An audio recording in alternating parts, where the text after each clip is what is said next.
carta. 60 minutos de noticias actualizadas. Conducción Gisela Bayona.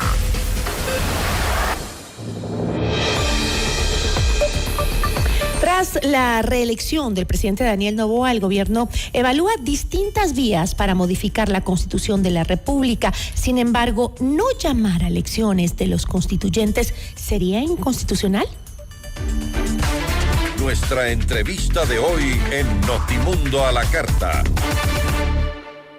Nos acompaña hoy Gonzalo Muñoz, él es abogado constitucionalista. Gonzalo, ¿cómo está? Muy buenas tardes, gracias por estar con nosotros. Estimada Gisela, muy buenas tardes a usted. Para mí un gusto estar como siempre en Notimundo. Gracias a todas las personas que nos ven y nos escuchan esta tarde. Muchísimas gracias. Convocar a una asamblea constituyente o una reforma parcial o enmiendas al texto actual, esas son más o menos las opciones que baraja el Ejecutivo. ¿Cuál de las dos es más rápida para justamente cumplir con el propósito que tiene el gobierno? A ver, Gisela, nuestra Constitución prevé varios tipos de modificación constitucional. En primer lugar, tenemos la enmienda, que no supone cambios significativos a la materialidad de la Constitución. En segundo lugar, tenemos en el artículo 442 la reforma parcial, que ya permite, por ejemplo, alterar los elementos constitutivos del Estado o, en su defecto, la estructura fundamental de la Constitución. Finalmente, tenemos la Asamblea Constituyente, que es el mecanismo más rígido en nuestro ordenamiento constitucional y que amerita pues una reconfiguración del texto constitucional en lo absoluto. El presidente de la República, considero yo, no tiene que preocuparse en el tiempo que esto dura, sino que debe hacerlo de forma responsable. Esto no es una carrera de caballos, ¿sí? Un proceso... Ahora, para ir aclarando poco a poco, ¿las reformas parciales necesitan del trabajo y de la aprobación de la Asamblea Nacional? Sí. En el caso de que la Corte dictamine, como ya lo he hecho en anteriores ocasiones, que la propuesta de reforma aplica para la vía de la reforma parcial, el procedimiento es el siguiente. El presidente de la República presenta su propuesta de reforma al Parlamento ya con el dictamen avalado por la Corte Constitucional, y el Parlamento tiene que someter a 2 debates el proyecto de reforma y tiene que existir 90 días entre un debate y otro. Una vez que la Asamblea Nacional, con la mayoría absoluta de sus miembros, es decir, con 77 votos, apruebe dicha reforma, la misma tiene que ser ratificada por el pueblo ecuatoriano en referéndum. El único caso que ha existido hasta el momento es de la propuesta que envió el presidente Lasso relativa a la reforma del artículo 158 de la Constitución, que permitió que las Fuerzas Armadas puedan colaborar en seguridad interna conjuntamente con la Policía Nacional. Ahora, doctor, usted dice esto no es una carrera, hay que hacerlo a su tiempo, hay que tomarse el tiempo para hacerlo porque es muy delicado. Pero para el ministro de Gobierno, José de la Gasca, una nueva constitución podría estar lista en un plazo estimado de 5 meses. La propuesta del gobierno contempla solo 2 procesos electorales, una consulta popular para autorizar la constituyente y un referéndum para aprobar el nuevo texto. ¿Qué sucede con el proceso electoral para elegir justamente a los constituyentes? Pude escuchar yo las declaraciones del ministro de Gobierno, considero que está equivocado y le voy a explicar por qué, Gisela. ¿Sí?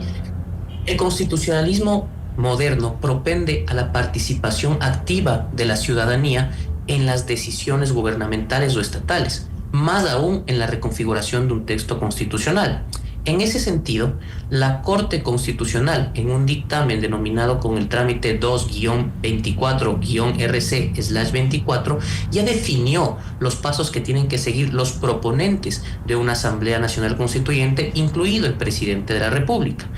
En dicho dictamen, la Corte establece que se debe presentar un escrito de justificación de vía, es decir, por qué es necesaria la Asamblea Constituyente y por qué son insuficientes tanto la enmienda como para la reforma parcial.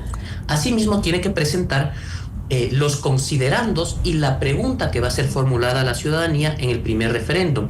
Pregunta que no puede ser dirigida, que no puede inducir a una respuesta del elector, sino que tiene que ser franca y directa. Y finalmente, lo más importante, Gisela, el estatuto. ¿Qué nos dice la Corte respecto del estatuto? Tiene que contener la forma de elección de los asambleístas y las reglas del proceso electoral. Y desarrollando esto, la Corte dice, a ver, en primer lugar, el calendario electoral. En segundo lugar, la forma de presentación de candidaturas, la forma de adjudicación de escaños y las circunscripciones electorales. ¿Qué nos quiere decir esto? Que quienes vayan a la Asamblea Constituyente no pueden tener otro origen que no sea el voto popular. Exacto. Esto de querer reivindicar asambleístas funcionales o notables sería pues retroceder. Vamos por paso entonces, vamos paso por paso. Es decir, que la opción que plantearon, que era de que los 5 poderes del Estado designen a los integrantes de la Asamblea, que también se considera la participación de representantes de la sociedad civil y algunos de los gremios, ¿esto no lo permite la Constitución entonces, según lo que usted me está explicando? No lo permite, Gisela, porque el artículo 444 es claro en establecer que el estatuto debe constar las reglas del proceso electoral. Y ya la Corte desarrolló esto. ¿Qué implica las reglas del proceso electoral? Lo que le mencioné hace un momento, ¿sí? El hecho de que conste la presentación de candidaturas, el calendario electoral, la adjudicación de escaños y circunscripciones electorales. Es decir, la Corte prevé un proceso eleccionario para los asambleístas constituyentes. Ya, para que nos quede súper claro a la ciudadanía, ¿no? Porque a veces estos temas nos pueden confundir, ¿no? Pero la Constitución es clarísima, las leyes son claras. En una democracia participativa como es la nuestra, la de los ecuatorianos, los constituyentes deben ser representantes de los 5 poderes del Estado o representantes de la ciudadanía directamente, de la ciudadanía en general. Debe ser necesariamente, y más aún en un proceso de asamblea constituyente, representantes de la ciudadanía. La Corte también ha mencionado que el llamado a una constituyente debe incluir una participación, con estas palabras, activa y directa de los ciudadanos.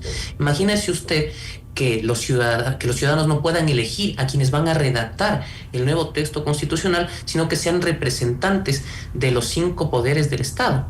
No tiene ningún sentido. Otra cosa que llama mucho la atención es el punto que usted mencionó, ¿no? La tesis esta de que deben ser eruditos los que hagan la nueva Constitución.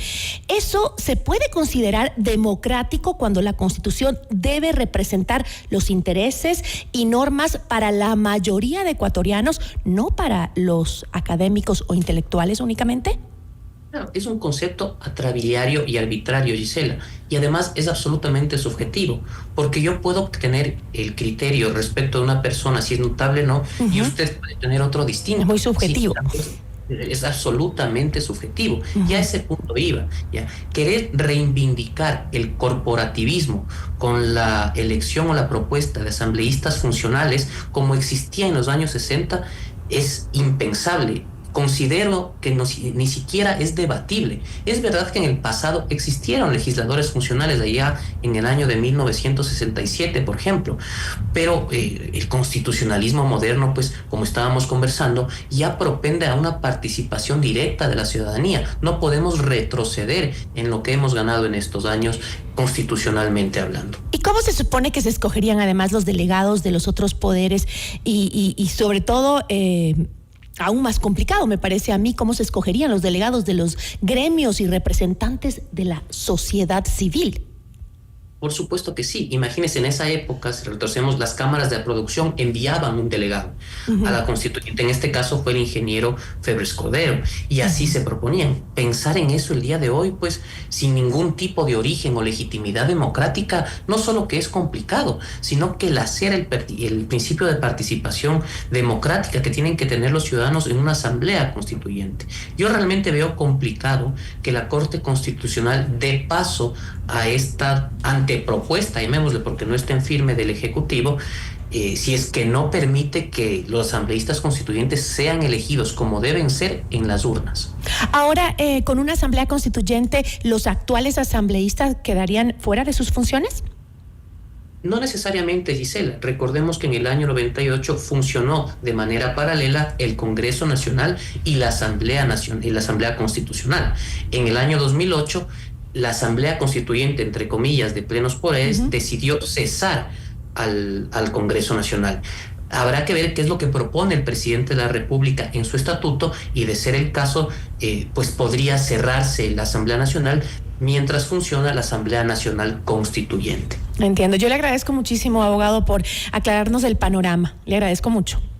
Yo le agradezco a usted, Gisela, por la invitación. Para mí un gusto estar aquí. Gracias a todas las personas que nos escucharon esta tarde. A usted, muy amable. Nos acompañó Gonzalo Muñoz, abogado constitucionalista.